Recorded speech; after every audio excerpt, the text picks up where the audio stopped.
Some films really don't need any sequels. But after Sicario Day of the Soldado, I certainly wouldn't mind a third one.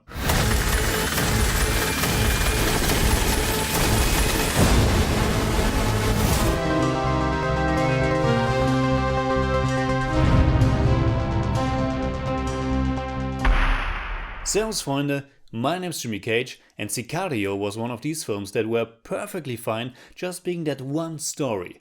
But it was as early as in its first month of release that a sequel was announced, and I think most people went from, what? A sequel to this? To, a sequel to this.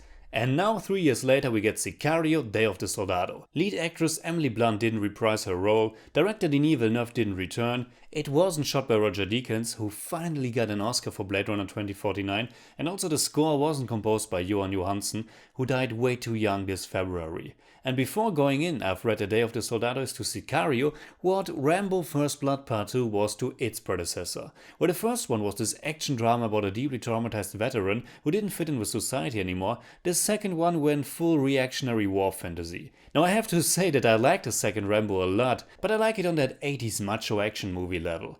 Something that patriotic and simplified wouldn't work today, and so I was almost disgusted by the beginning of Day of the Soldado, because in just a few minutes we already get 4 Islamic terrorists blowing themselves up and not just taking innocent lives with them, but also a mother with her young daughter, and it's all shown in very explicit details, and it's even taking place in Kansas, the geographical center of the USA.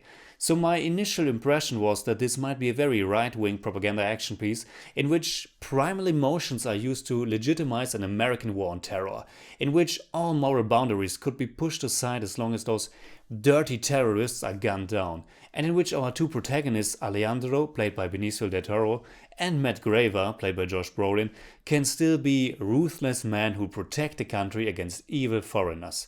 Well, thankfully I was very wrong with this assumption, and as the movie progressed, it only got better and better for me. As its predecessor, Day of the Soldado was written by Taylor Sheridan.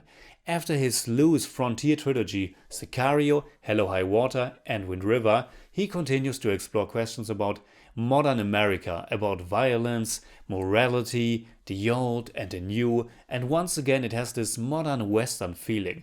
It will be interesting to see if he will go forward with a third part to what the trailer seriously calls the Sicario saga, like this is Star Wars or Harry Potter. The film was directed by the Italian filmmaker Stefano Sollima, and he might have gotten the job just because of the title of his first film, ACAB, All Cops Are Bastards.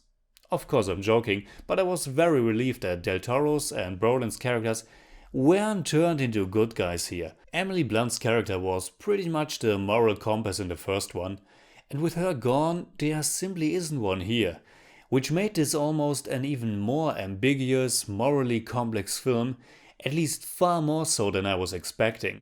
While it is safe to say that it's also more B-movie-like and probably not as masterfully orchestrated as the first one, it's also miles away from being a stupid action thriller with hooray moments. From start to finish I felt rather uncomfortable, but in a good way. Day of the Soldado takes us back into a dark and sinister world that's not just black and white but grey through and through.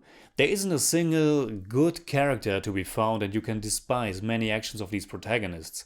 But the great performances, especially by Del Toro, who's just fantastic and simply hypnotizing to watch, and the way the story unfolds, it's a damn intriguing thing to witness. Stefano Sollima has done the gangster film Sabura and the crime series Gomorrah before, and while he's no Denis Villeneuve, he definitely has a knack for this material, and I was never bored or not into what was going on for a second. The same goes for the cinematography, which wasn't as grand and mesmerizing as the one by Deakins, but let's just say that Dariusz Wolski isn't just anybody. He did movies like Dark City, Prometheus or The Martian, and the film looks and more so feels good and menacing. But what I liked even more was the score by Hildur Guðnadóttir, and when you combine the direction of Sollima, the camera work by Wolski, the music by the man whose last name I only tried to pronounce once, with the intense action by all involved, you get a pretty good and gripping thriller that will suck you right in. There are some moments that might be too much or too unrealistic for some people, but I would advise not to forget that this might also work as a genre film. But coming back to the acting again, the film features two young newcomers, Isabela Moner as the daughter of a cartel boss and Elijah Rodriguez as a teenager that gets drawn into human trafficking. While his role was a bit underwritten and felt mostly like a plot device, both their performances are very natural, and you can also easily recognize this connecting theme of youth and how it is affected by the world around them. Day of the Soldado never let go of me, and I found it to be quite intense, and it also kept me guessing and hoping and anticipating how many scenes might turn out, which is a sign that I was really involved and also that it wasn't just your ordinary going by the numbers action thriller. So in German I'd say Sicario, Day of the Soldado braucht sich meiner Meinung nach nicht hinter dem ersten Film verstecken. Er driftet hier und da deutlicher in B-Movie-Gefilde ab, aber er ist trotzdem ein ziemlich packender, brutaler und eben auch moralisch ambivalenter und komplexer Film. I give Sicario, Day of the Soldado 8 out of 10. It's more like 7.6, but I don't do that. Adios.